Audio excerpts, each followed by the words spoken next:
కూటమి ప్రభుత్వం steel plant కోసం మాట్లాడకపోవడం అన్యాయం. విశాఖలో సభ పెట్టిన మోడీ ప్రభుత్వం స్టీల్ ప్లాంట్ కోసం మాట్లాడకపోవడం అన్యాయం. కూటమి ప్రభుత్వ విధానాలు నశించాలి. కూటమి ప్రభుత్వ విధానాలు నశించాలి. స్టీల్ యాజమాన్యం ఇచ్చిన వాలంటీర్ రిటైర్మెంట్ సర్క్యులర్ రద్దు చేయాలి. స్టీల్ యాజమాన్యం ఇచ్చిన వాలంటీర్ రిటైర్మెంట్ సర్క్యులర్ రద్దు చేయాలి. రేపు రాష్ట్ర వ్యాప్తంగా భోగమంటలో జరుపుకుంటున్నాం.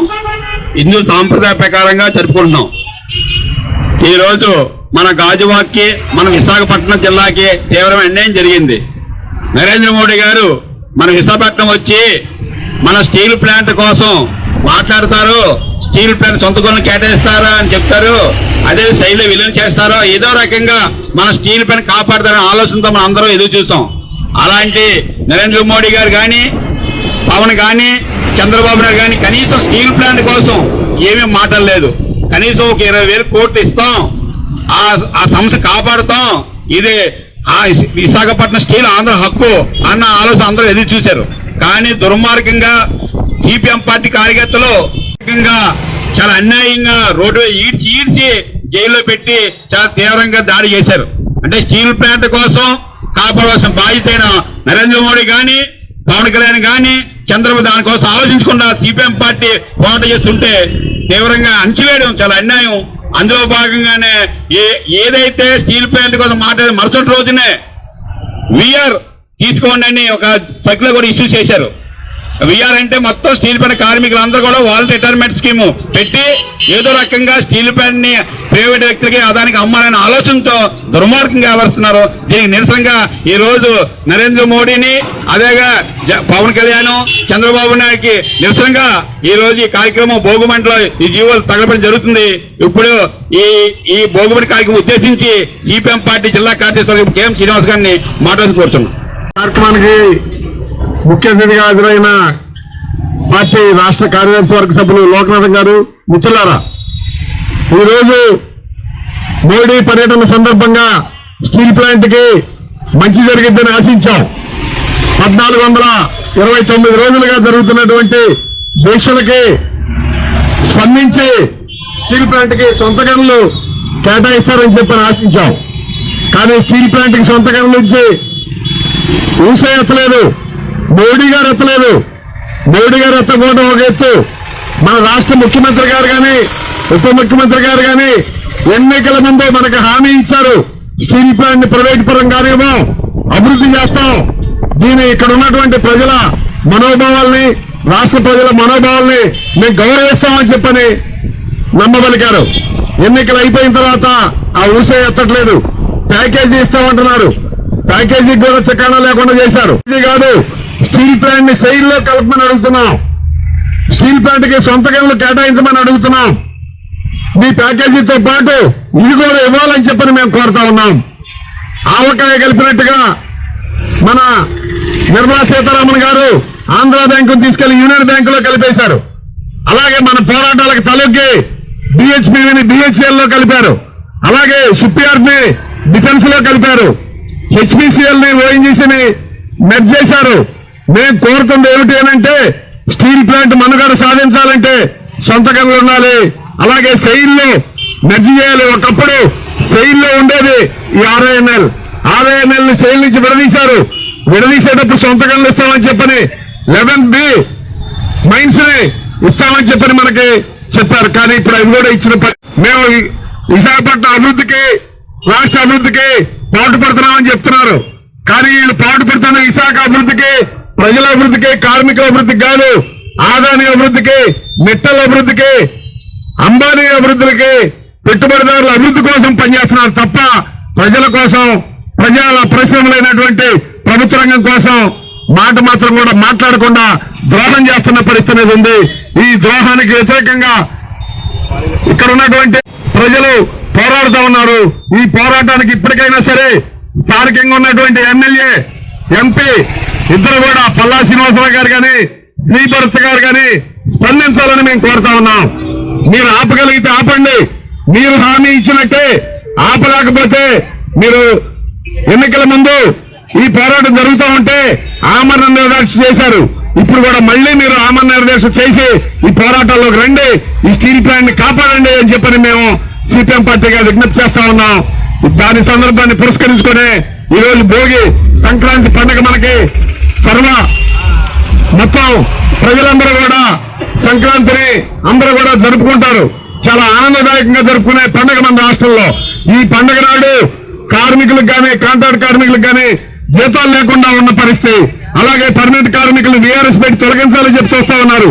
అలాగే కాంట్రాక్ట్ కార్మికుల్ని మెడికల్ పెట్టి 50 సంవత్సరాల నుంచి తగ్గిస్తామని మొత్తం కాంట్రాక్ట్ కార్మికులు 4,000 మందిని తొలగించాలని చూస్తా ఉన్నారు. ఇక్కడ కార్మికులందరినీ ఉపాధి తీసి రోడ్డు మీద పెట్టడం అంటే మరి మీరు ఎవరి కోసం పనిచేస్తున్నట్టు అర్థం చేసుకుంటున్నారు ప్రజలందరూ కూడా. కాబట్టి ప్రజలందరూ తిరగబడక ముందే మీరు స్పందించి ఈ సమస్య పరిష్కారానికి చర్యలు చేపట్టాలని చెప్పని ఈ సంక్రాంతి సందర్భంగా భోగి మంటల్లో ఈ జీవోలు తగలబెడుతూ మేము పోరాడుతున్నాం అని చెప్పని ధన్యవాదాలు తెలియజేస్తూ ముగిస్తున్నాం. మిత్రులారా, బాబు గారు, పార్టీ సిపిఎం పార్టీ రాష్ట్ర కార్యదర్శి వర్గ సభ్యులు లోకనాథం గారు, జిల్లా కార్యదర్శి వర్గ సభ్యులు కేఎం గారు, మిత్రులారా, స్టీల్ ప్లాంట్ ప్రైవేటీకరణకు వ్యతిరేకంగా గత 1430 రోజులుగా స్టీల్ ప్లాంట్ లో ఉన్న ఉద్యోగులందరూ కూడా పోరాటం జరుపుతా ఉన్నారు. ఆ పోరాటానికి ఈ చుట్టుపక్కల ఉన్న ప్రజానీకం అందరూ కూడా మద్దతు అన్నది తెలియజేస్తా ఉన్నారు. ఈరోజు మన రాష్ట్ర అభివృద్ధిలో ప్రధానంగా మన గాజువాక అభివృద్ధిలో కీలక పాత్ర పోషిస్తున్న విశాఖపట్నం స్టీల్ ప్లాంట్ ని దీన్ని కొనారెళ్లేలా చేసి దీనికి ఎవరో ఒకరు కట్టబెట్టే ప్రయత్నంలో ఈ రోజు కేంద్రంలో ఉన్న బీజేపీ ప్రభుత్వం అన్నది తీవ్రంగా ప్రయత్నాలు అన్నది చేస్తా ఉంది. గతంలో ఉన్న వైసీపీ ప్రభుత్వం అసెంబ్లీలో తీర్మానం చేసి చేతులు దులుపుకుంది. గత ఎన్నికలను విమర్శించి మేము అధికారంలోకి వస్తే మాకు ఇక్కడ ఉన్న ఎమ్మెల్యేని ఎంపీని గెలిపిస్తే విశాఖపట్నం స్టీల్ ప్లాంట్ ని కాపాడే బాధ్యత, దీని ప్రభుత్వ రంగంలో కొనసాగించే బాధ్యత మాదని చెప్పి ఆనాడు ఎన్నికల్లో ప్రచారం చేసిన చంద్రబాబు నాయుడు గారు, పవన్ కళ్యాణ్ గారు ఇదే గాజువాకలో హామీ ఇచ్చిన పరిస్థితులను మనం చూసాం. ఏదో ఏడు దాటిగా తెప్పతగిలేసినట్టు ఈ రోజు అధికారంలోకి వచ్చిన తర్వాత కనీసం స్టీల్ ప్లాంట్ ఊసి కూడా మాట్లాడటానికి వీళ్ళు సిద్ధంగా లేదన్నది మన ప్రధాని సభ సందర్భంగా మనందరికీ కూడా అర్థమయ్యింది. ఎప్పుడో 30 సంవత్సరాలు 40 సంవత్సరాల నుంచి నడుస్తున్న విశాఖపట్నం స్టీల్ ప్లాంట్ సమస్య గురించి కనీసం మాట్లాడటానికి కూడా చంద్రబాబు నాయుడు గారికి నోటంతా మాట రాలేదంటే వాళ్ళు ప్రైవేటు వ్యక్తులకి పెట్టుబడిదారులకి ఏ విధంగా దోషం అయిపోయారు అన్నది మనకి ఏ విధంగా మనకి ఈ సందర్భంగా అర్థమవుతా ఉంది. ఈ రోజు విశాఖపట్నం స్టీల్ ప్లాంట్ పూర్తి సామర్థ్యంతో నడపాల్సిన పరిస్థితుల్లో ఈ రోజు 2 ఫర్నేసులను నడిపడం ఉత్పత్తి అన్నది ఈ రోజు తీసే పరిస్థితి అన్నది ఉంది. ఓ పక్క ఉత్పత్తికి అవసరమైన రా మెటీరియల్ సప్లై చేయకుండా రెండో పక్క కార్మికులు పని చేయటం లేదు, ప్లాంట్ నష్టాలు వస్తుందని చెప్తా ఉన్నారు.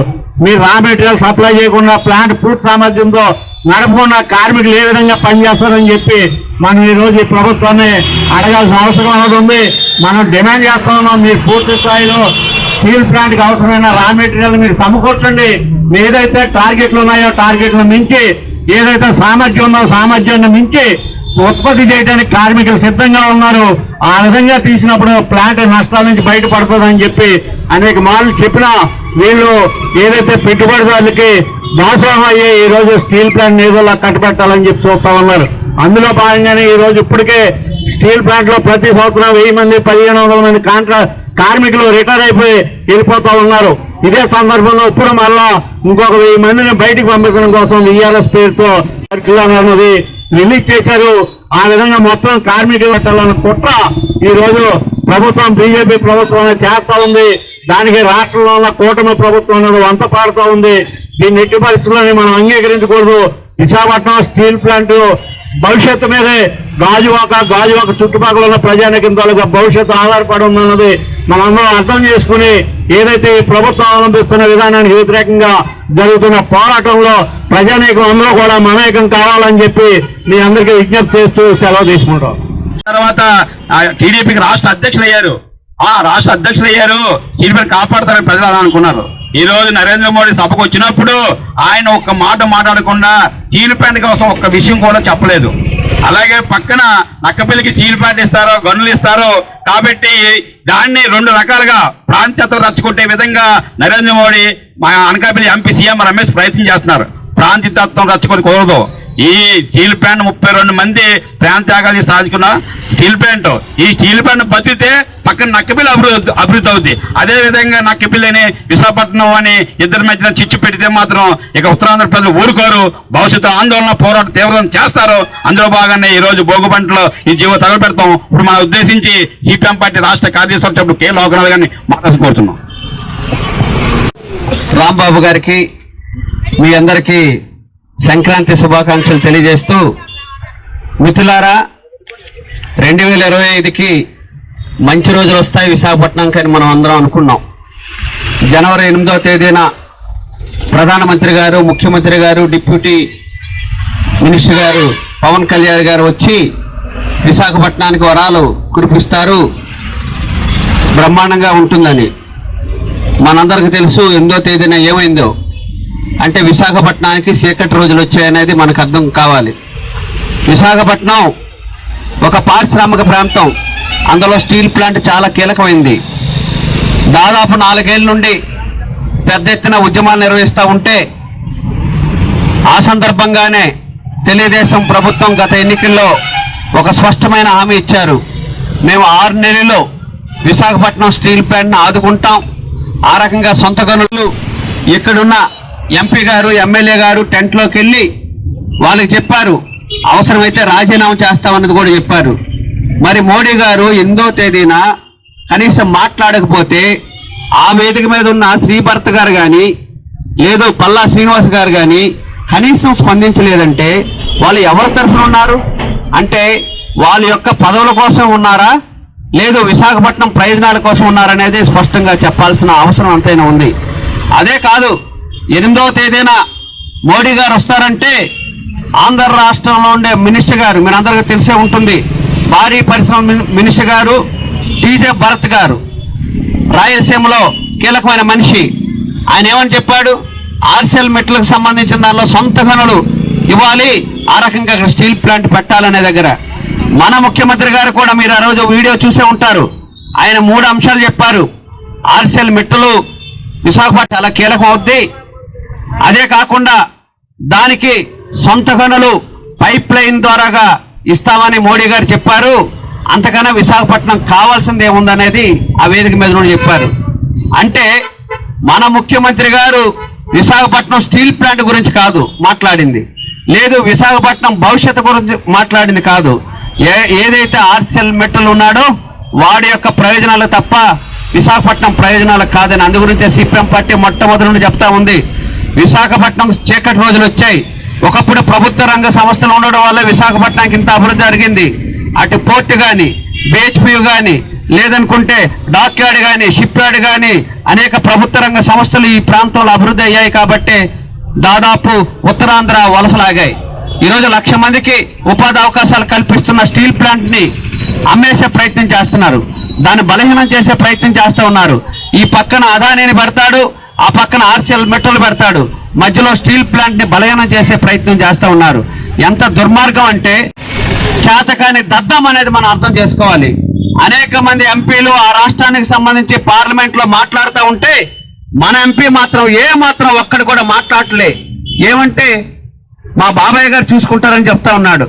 అంటే ఎవరైతే ఈరోజు ముఖ్యమంత్రిగా ఉన్నారో చంద్రబాబు నాయుడు గారు, మరి విజయనున్న చంద్రబాబు నాయుడు గారు విశాఖపట్నానికి ఏంటి భవిష్యత్తు? వాళ్ళ భవిష్యత్తు అంతా ఏంటంటే ప్రైవేట్ వాళ్ళకి ఇవ్వడమే భవిష్యత్తు అనేది ఆలోచిస్తూ ఉన్నారు. అదే కాదు, మన విశాఖపట్నం నుండి 2,10,000 కోట్ల రూపాయల పెట్టుబడులు వస్తాయని చెప్పాడు. అందులో దాదాపు 1,75,000 కోట్ల రూపాయలు ఎన్టీపీసీ ప్రభుత్వ రంగ సంస్థ పెట్టుబడి పెడుతుంది. అదే కాకుండా ఇక్కడున్న రైల్వే వాళ్ళు పెట్టుబడి పెడతా ఉన్నారు. ప్రైవేటు అంతా కలిపితే దాదాపు 21,000 కోట్లు తప్ప ఎక్కువ లేదు. ఆయన ఏం చెప్తున్నాడు? 2,10,000 కోట్ల రూపాయలు విశాఖపట్నంకి వచ్చేస్తున్నాయి, వరదల్లాగా వచ్చేస్తున్నాయి, మనందరం తేలుతో ములుగుతూ ఉంటామని చెప్తా ఉన్నారు. అందు గురించే చెప్తా ఉందో విశాఖపట్నం స్టీల్ ప్లాంట్ పరిరక్షించబడాలని. మన ఎవరైతే జేఏసీ నాయకులు ఉన్నారో మీరందరూ తెలిసి ఉంటుంది, కేరళ ఎంపీ గారు గత 20 రోజుల క్రితమే ఎవరైతే ఉక్కు మినిస్టర్ గారు ఉన్నారో ఆ ఉక్కు మినిస్టర్ గారు తీసుకెళ్లారు. తీసుకెళ్తే ఆయన ఏమని చెప్పాడు? మోడీ గారు వస్తున్నారు విశాఖపట్నం, మీకు మంచి ప్యాకేజీ ప్రకటిస్తారు, స్టీల్ ప్లాంట్ పరిరక్షణ కోసం మాట్లాడతారని చెప్పారు. అంటే మభ్యపెట్టే వ్యవహారం తప్ప, మోసం చేసే వ్యవహారం తప్ప ఈ రకంగా వ్యవహరించడం సరైనది కాదు. అంటే బీజేపీ యొక్క ప్రధానమైన ఉద్దేశం ఏంటంటే వాళ్ళు దేశభక్తి కాదు, దేశ విద్రోహ చర్య. వాళ్ళ మాటల్లో దేశభక్తి ఉంటుంది తప్ప చేతల్లో మాత్రం దేశభక్తి ఉండదు. వాళ్ళు చెప్పే మాటలకి చేసేదానికి మనందరూ తెలుసు. హైందవ సంస్కృతాన్ని చెప్పి బ్రహ్మాండంగా దుర్గాదేవుడి గుడి అట్లాగే తిరుపతి దేవస్థానం సంబంధించిన మెట్లు అన్ని కడిగారు. మన తొక్కిసలాట్లు ఎలా జరిగాయో మనందరూ తెలుసు. నాకు తెలిసి ఇండియన్ చరిత్రలో ఎప్పుడు తిరుపతిలో తొక్కిసలాట్లు ఆడలే. అదే హైందవ ధర్మం అంటే మనుషులను చంపేసే ధర్మాలు తప్ప మనుషులు బాగు చేసే ధర్మాలు కాదు. ఈ స్టీల్ ప్లాంట్ కూడా అంతే. కళ్ళెదరగానే బిహెచ్పివి ఎలాగైతే అంతర్ధానం అయిపోయిందో బలహీనపరిచారు, షిప్ యార్డ్ ఎలాగైతే బలహీనపరిచారు, ఇప్పుడు స్టీల్ ప్లాంట్ కూడా బలహీనపరిచే వ్యవహారం చేస్తున్నారు. అందు గురించి సిపిఎం పార్టీ చెప్తా ఉంది, చూస్తూ ఊరుకోం ఉద్దేశంతోనే ఈ రోజు నిరసన కార్యక్రమాలు నిర్వహిస్తా ఉన్నాం. ఎప్పటికైనా ఆలోచించండి. గత ప్రభుత్వం మనందరూ తెలుసు, వైఎస్ఆర్ ప్రభుత్వం సరిగా చేయలేదు. చేయకపోవడానికి కారణం సరైన ఎంపీలు లేరు. ఆ ఎంపీలే కాదు, మన యొక్క సపోర్ట్ లేదని ఈరోజు ఆంధ్ర రాష్ట్ర ఎంపీల యొక్క ప్రయోజనం అంటే వాళ్ళ యొక్క మద్దతుతోనే ఈరోజు కేంద్ర ప్రభుత్వం వెళ్తా ఉంది. మనందరూ తెలుసు చంద్రబాబు నాయుడు గారు మారారని. చంద్రబాబు నాయుడు ఏం మారలే. నేను చెప్పడం కాదు, మీరందరూ చూస్తూ ఉంటారు. ఈనాడు, సాక్షి, అట్లాగే ఆంధ్రజ్యోతి 6 నెలలు ఈ ప్రభుత్వం యొక్క విశ్లేషణ చూస్తే చంద్రబాబు నాయుడు మారడు, తాను మారే పరిస్థితి లేదు, ప్రజలే మారాలనేది ఏ సపోర్ట్ అయితే 6 నెలల క్రితం చేశాయో ఆ మీడియా ఈరోజు చెప్పాల్సిన పరిస్థితి వచ్చేస్తుంది. ఎందుకంటే ఇప్పుడు గ్రామీణ ప్రాంతాల్లో చాలా సంస్కరణలు తీసుకొచ్చేస్తున్నారు. రోడ్లు వేస్తారంటే టోల్ గేట్లు పెడతారంట. టోల్ గేట్లు పెడితే గ్రామీణ ప్రజలు ఎలాగా బతుకుతారనేది మనం ఆలోచించాలి.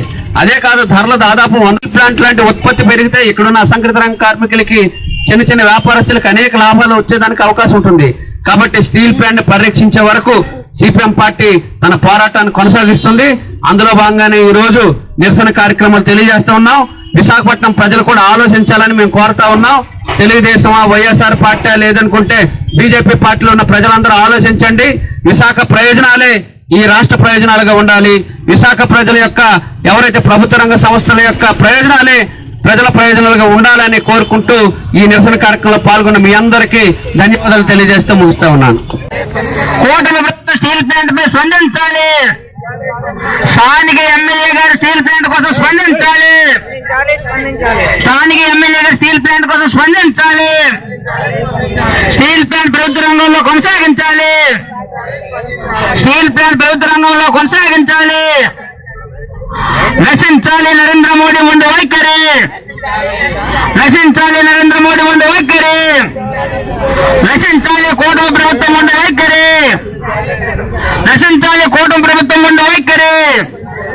స్టీల్ ప్లాంట్ ప్రభుత్వ రంగంలో కొనసాగించే వరకు పోరాడతాం. స్టీల్ ప్లాంట్ ప్రభుత్వ రంగంలో కొనసాగించే వరకు పోరాడతాం. స్టీల్ ప్లాంట్ ప్రభుత్వ రంగంలో కొనసాగించే వరకు పోరాడతాం. స్టీల్ ప్లాంట్ ప్రభుత్వ రంగంలో కొనసాగించే వరకు పోరాడతాం. కూటమి ప్రభుత్వం వెంటనే స్పందించాలి. ఎన్నికల హామీని వెంటనే నెరవేర్చాలి. కూటమి ప్రభుత్వం వెంటనే స్పందించాలి. స్టీల్ ప్లాంట్ ప్రభుత్వ రంగంలో కొనసాగించాలి. స్టీల్ ప్లాంట్ ప్రభుత్వ రంగంలో కొనసాగించాలి. విఆర్ఎస్ వెనక్కి తీసుకోవాలి. విఆర్ఎస్ వెంటనే రద్దు చేయాలి. విఆర్ఎస్ వెంటనే రద్దు చేయాలి. యాజమాన్యం ఇచ్చిన రిటైర్మెంట్ సర్క్యులర్ రద్దు చేయాలి. యాజమాన్యం ఇచ్చిన రిటైర్మెంట్ సర్క్యులర్ వెంటనే రద్దు చేయాలి. Welcome to our YouTube channel. Don't forget to like, subscribe and share the videos.